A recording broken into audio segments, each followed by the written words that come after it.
The member for Bonner. Thank you, Mr Speaker. Mr Speaker, my question is to the Minister for the Environment and Energy. Will the minister update the House on action taken by the government to ensure a secure, reliable and competitive energy system for hard-working Australians?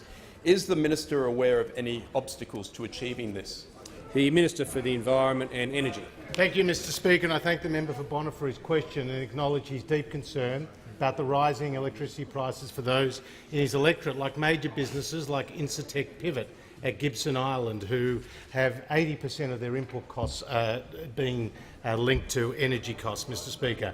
In the budget, there was a $265 million energy package, including a $90 million gas package, $30 million for bio-regional and geological assessments, $28 million to accelerate the development of gas reserves, $19 million to develop a pipeline capacity trading facilities, extra money for the ACCC, studies into two particular pipelines, one from the Northern Territory to South Australia and one from Western Australia to South Australia. Indeed, South Australia was a big winner, because the South Australian government will get an extra $36 million for energy security infrastructure, $110 million for a solar thermal project at Port Augusta, Mr Speaker, and of course there was the Snowy Hydro announcement by the Prime Minister, our willingness to take a greater share of that nation-building project, Mr Speaker. So no wonder the budget measures that we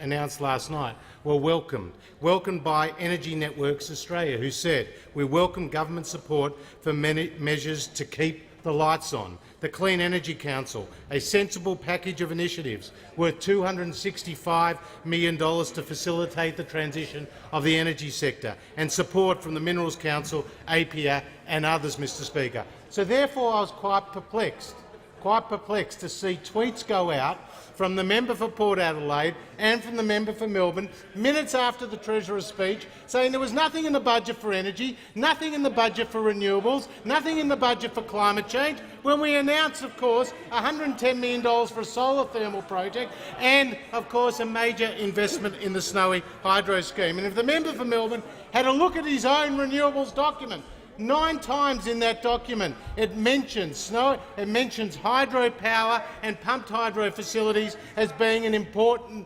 renewable energy technology, Mr Speaker. And ARENA describes it as being the most mature and advanced renewable energy technology. So, Mr Speaker, this government is concerned about rising electricity prices, is taking concrete action to deliver reforms, is determined to get a more secure, a more affordable system in place as we transition to a lower emissions future, and last night's budget will put in place a number of important measures to get us there. The member